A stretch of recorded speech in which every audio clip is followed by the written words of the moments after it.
राजा धृतराष्ट्र ने संदेश भेजकर मंत्री विदुर जी को बुलाया।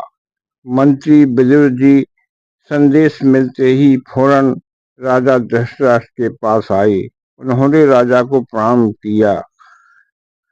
फिर धृतराष्ट्र ने कहा कि हे विदुर, संजय मेरे पास आया था, उसने ही मुझे अपराधी ठहराया है। फिर विदुर जी ने कहा कि भ्राता श्री संजय ने सत्य ही बोला है, वह आपका शुभ चिंतक है। उन्होंने जो भी कहा है वह सत्य ही बोला होगा। तब विदुर जी की बात सुनकर धृतराष्ट्र ने कहा कि आप भी मुझे दोषी मानकर मुझ पर बार बार आरोप लगा रहे हो। तब विदुर ने कहा, हे भ्राता श्री, मैं भी सत्य ही कह रहा हूँ। आपने पांडवों का बार बार अन्याय किया है। आपने राज्य का विभाजन करके राज्य के साथ अन्याय किया है। राजा होने के नाते आपका कर्तव्य था कि राज्य का विभाजन न होने देते। अगर आपने विभाजन भी किया था तो बंजर भूमि पांडवों को दी और दुर्योधन को हस्तिनापुर दिया। फिर भी पांडवों ने आपका कहना माना, उन्होंने आपका कोई विरोध न किया। हे भ्राता श्री, उन्होंने बंजर भूमि को उपजाऊ बनाया और कड़ी मेहनत से इंद्रप्रस्थ का निर्माण किया और चुपचाप आपके अन्याय सहते रहे। दुर्योधन आपका पुत्र था, इसलिए आपने उसे हस्तिनापुर दे दिया। इस कार्य के लिए तुम्हें इतिहास कभी माफ नहीं करेगा। राजा दशरथ ने कहा, विदुर, तुम तो मुझे माफ कर दोगे, तुम तो मेरे छोटे भाई हो। तब विदुर ने कहा, हे भ्राता श्री, मैं भी आपको माफ नहीं करूंगा। मेरी माता श्री आपकी माता श्री की दासी थी। मुझे तो दासता का अनुभव है। आप न्याय करें या अन्याय करें, मैं आपको नहीं छोड़ सकता हूँ। हे भ्राता श्री, आपने राक्षागृह, दूध कीड़ा, द्रौपदी का अपमान सब कुछ अपनी आंखों के सामने देखते रहे। दूत सभा में जब द्रौपदी के साथ उसका अपमान हो रहा था, एक बार भी आपने किसी को मना नहीं किया। द्रौपदी चीख चीख कर आपसे प्रश्न कर रही थी, आप चुपचाप सुनते रहे। द्रौपदी का बार बार अपमान हो रहा था, आपने किसी को कुछ नहीं कहा। जब कर्ण भरी सभा में द्रौपदी को वेश्या कह रहा था, आपको उसकी जिह्वा काट लेनी चाहिए थी, मगर आप चुपचाप सुनते रहे। पुत्र मोह में इतने लीन हो गए कि आपने द्रौपदी को एक बार भी सहायता नहीं की। जब दुर्योधन ने अपनी जंगा पर बिठाने का आदेश दिया था, तो आप अन्याय को इस तरह से देखते रहे। द्रौपदी बार बार अपमान को कैसे पांडव भूल जाएंगे। अगर उन्हें हस्तिनापुर के बजाय इंद्रप्रस्थ का राज दे दिया जाए तब भी बहुत सस्ता है। अगर युद्ध हुआ तो सब कुछ समाप्त हो जाएगा।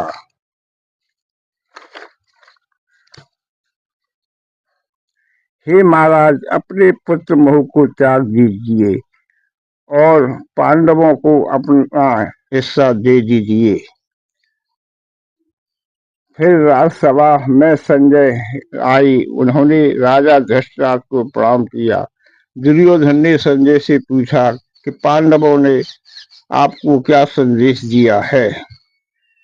तब संजय ने कहा कि मैंने सभी कृपाचार्य और ने कहा कि पहले पांडवों का संदेश तो मान लेने दो।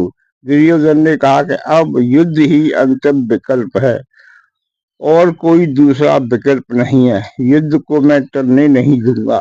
संजय ने कहा, विकल्प उन्होंने खोज लिया है। उन्होंने कहा है कि पिताश्री जैसा चाहें वैसा करें। अगर पिताश्री चाहते हैं कि युद्ध हो तो पांडव युद्ध के लिए तैयार हैं। तब धृतराष्ट्र ने कहा कि हे संजय, उन्होंने और कोई संदेश दिया था। तब संजय ने कहा कि पितामह को उन्होंने प्रणाम भेजा है। राजा द्रुपद और सभी के सामने अर्जुन ने मुझसे कहा था कि हे संजय, उस सूतपुत्र कर्ण से दुर्योधन के सामने ही कहना कि जिस दिन मेरा और उसका मुकाबला होगा, मेरे बाण उसके उत्तर देंगे। अगर दुर्योधन ने इंद्रप्रस्थ नहीं लौटाया तो फिर देखना महादेव की सौगंध मैं क्या करने वाला हूँ। अर्जुन ने ऐसा ही संदेश आपके लिए दिया है। तब दुर्योधन ने कहा कि मैं उस अर्जुन की जिब्बा काट कर अपने धनुष की प्रशंसा चढ़ाऊंगा। पर पितामह भीष्म ने कहा कि हे दुर्योधन, तुम इस तरह की बात मत करो। तुम तीन ही व्यक्तियों की बात सुनते हो। पहला, ये गुरु परशुराम द्वारा शापित ये कर्ण है। दूसरा, ये कपटी शकुनी है। तीसरा, तुम्हारा दुराचारी भाई दुशासन है। तुम तीनों की बात सुनते हो। दुर्योधन भड़क गया। विराट युद्ध में हम सभी थे और सब मिलकर हम अर्जुन का सामना नहीं कर पाए थे। दुर्योधन कहता है कि अर्जुन की जिब्या काटकर धनुष की प्रशंसा चढ़ाऊंगा। इस कारण से पूछिए उस समय कहाँ था जब गंधर्वों ने दुर्योधन को बंदी बनाया था। वह भाग गया था। तब पांडवों ने दुर्योधन को छुड़ाया था। युद्ध की बात करना और बात है, लड़ना और बात है। इसलिए महाराज, अपने पुत्रों की लंबी उम्र को देखना है तो पांडवों को उसका राज लौटा दो। फिर दुर्योधन ने कहा, पितामह, मैं राज नहीं लौटाऊंगा, चाहे कुछ भी हो जाए। फिर धृतराष्ट्र ने आचार्य द्रोण से पूछा, हे आचार्य, हमें क्या करना चाहिए। आचार्य द्रोण ने कहा, महाराज, आप जो कहेंगे मैं वही करूंगा। अगर आप युद्ध की आज्ञा देंगे तो मैं युद्ध करूंगा, पर मेरी सलाह है कि गंगापुत्र भीष्म का विचार सही है। जिस सेना में अर्जुन युद्ध कर रहा हो उस सेना को हराना मुश्किल काम है। फिर दुर्योधन ने द्रोण का अपमान किया। फिर पितामह भीष्म ने आचार्य द्रोण को रोक दिया। फिर धृतराष्ट्र ने पूछा, वहां और कौन कौन युद्ध चाहते हैं। संजय ने कहा, हे महाराज, वहां श्री कृष्ण के अलावा सभी युद्ध चाहते हैं। धृतराष्ट्र ने कहा कि संजय, युद्ध में हम नहीं जीत सकते हैं। धृतराष्ट्र ने अपने पुत्रों को सब देख रहा हूँ। कैसे अगर इंद्रप्रस्थ मेरे पास होता तो मैं प्रिय युधिष्ठिर को लौटा देता। इंद्रप्रस्थ दुर्योधन के पास है। कुरुवंश को अपना दुर्भाग्य अब स्वीकार करना ही पड़ेगा। अब दुर्योधन, दुशासन और शकुनी कर्ण के पास गए। उन्होंने कर्ण से माफी मांगी। तो कर्ण ने कहा कि आप मुझसे माफी क्यों मांग रहे हो। तब दुर्योधन ने कहा, पितामह ने अपमान किया था और आपको सूतपुत्र कहा था। तब कर्ण ने कहा, मैं सूतपुत्र हूँ, इसलिए मेरा कोई अपमान नहीं किया। न मैं पितामह भीष्म से नाराज हूँ।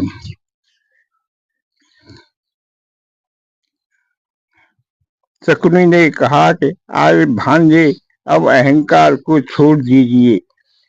अगर तुम युद्ध जीतना चाहते हो तो एक काम करो, आप श्री कृष्ण से सहायता मांगने के लिए तुम्हें स्वयं जाना पड़ेगा। इस समय संसार में द्वारका की सेना सबसे शक्तिशाली है। अतः द्वारका जाओ और श्री कृष्ण से सहायता मांगो, तब जाकर तुम्हारे युद्ध की विजय होगी। तभी दुर्योधन द्वारका को चल दिया। जब दुर्योधन द्वारका पहुंचा तो वहां श्री कृष्ण सो रहे थे। दुर्योधन उनके सिरहाने सिंहासन पर बैठ गया। कुछ देर के पश्चात अर्जुन भी श्री कृष्ण से सहायता मांगने आए। फिर अर्जुन पैर की तरफ हाथ जोड़कर खड़े हो गए। तब श्री कृष्ण जागे तो उन्होंने अर्जुन को पहले देखा और पूछा, हे पार्थ, आप कब आए हो? तब दुर्योधन ने कहा, हे बासे, मैं अर्जुन से पहले आया हूँ, इसलिए आप मेरी बात सुननी पड़ेगी। तब श्री कृष्ण ने कहा, देखो दुर्योधन, मैंने अर्जुन को पहले देखा है, फिर वह आपसे छोटा है, कहो कैसे आना हुआ? तब दोनों ने कहा, हमें युद्ध में आपकी सहायता चाहिए। तब श्री कृष्ण ने कहा, हे वीरों, एक तरफ मैं निहत्था रहूंगा, दूसरी तरफ द्वारका की सेना रहेगी। आप दोनों में से किसको क्या चुनना है कि आप दोनों ही हमारे संबंधी हो। पर एक बात का ध्यान करना, अर्जुन छोटा है, इसलिए मांगने का अधिकार उसे पहला है। फिर श्री कृष्ण ने अर्जुन से कहा, हे अर्जुन, बताओ, मैं एक तरफ निहत्था हूँ, कोई अस्त्र नहीं उठाऊंगा, एक तरफ द्वारका की सेना रहेगी। तब अर्जुन ने कहा, मुझे सेना की कोई जरूरत नहीं है, मुझे तो आप ही चाहिए जो मेरा रथ चला सके। इस पर दुर्योधन ने कहा, ठीक है, मैं भी द्वारका की सेना ही ले लूंगा। अतः श्री कृष्ण ने दुर्योधन से कहा, तुम्हें द्वारका की सेना मिल जाएगी। फिर दुर्योधन ने कहा कि मैं बलदाऊ भैया से मिल लूं। तब दुर्योधन जाऊ से मिलने चले गए। फिर श्री कृष्ण ने अर्जुन से कहा, हे अर्जुन, आपने ये क्या किया, मुझे क्यों मांग लिया? तब अर्जुन ने कहा, श्री कृष्ण, मुझे सारथी के रूप में आपका मार्गदर्शन चाहिए। तब श्री कृष्ण ने कहा, हे पार्थ, मैंने तो आपका सारथी बनने के लिए ही जन्म लिया है। अर्जुन ने कहा, मुझे दाऊ भैया से मिल लेना चाहिए। फिर अर्जुन दाऊ भैया के पास गए, उन्हें प्रणाम किया। तब दाऊ ने कहा, हे अर्जुन, दुर्योधन भी मेरे पास आया था, मैंने उसे मना कर दिया, मैं युद्ध में भाग नहीं लूंगा। न मैंने उसे विजय श्री का आशीर्वाद दिया, न तुमको विजय श्री का आशीर्वाद दूंगा। तुम दोनों ही हमारे संबंधी हो, मैं युद्ध में भाग नहीं लूंगा। इसके बाद सभी दोनों अपने अपने घर चले गए। दुर्योधन ने वहां जाकर अपनी वीरता के बखान किए। दुर्योधन ने कहा, देखो, मैंने नारायणी सेना को द्वारका की सबसे शक्तिशाली सेना है श्री कृष्ण ने मान लिया है। और श्री कृष्ण दूसरी तरफ अर्जुन मूर्ख निकला, उसने श्री कृष्ण को मांगा और वो भी श्री कृष्ण कोई हथियार नहीं उठाएंगे। तब शकुनी ने कहा, हे दुर्योधन, तुम छल में आ गए, इसमें श्री कृष्ण की कोई चाल अवश्य होगी, क्योंकि वह योगी है, माया भी है, वह कुछ भी कर सकता है। इसलिए भांजे, अब जो हुआ वही स्वीकार करो।